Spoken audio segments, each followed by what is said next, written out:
So in today's video we discuss how to create a squared plus in your Windows computer using keyboard shortcut Alt 8862. That is, you must go to your computer keyboard, and this keyboard, suppose if you are in Windows keyboard, your number lock key, so you must turn on the number lock. Now you must see the Alt key on the left side or right side of the space bar.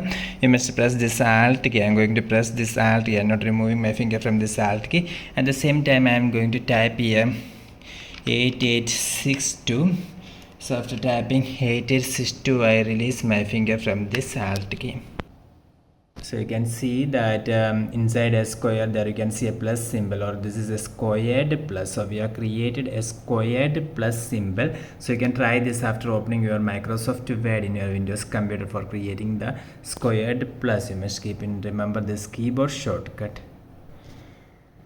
So hope this video helps you. For more videos, subscribe and stay with Engineers World Online. Thank you.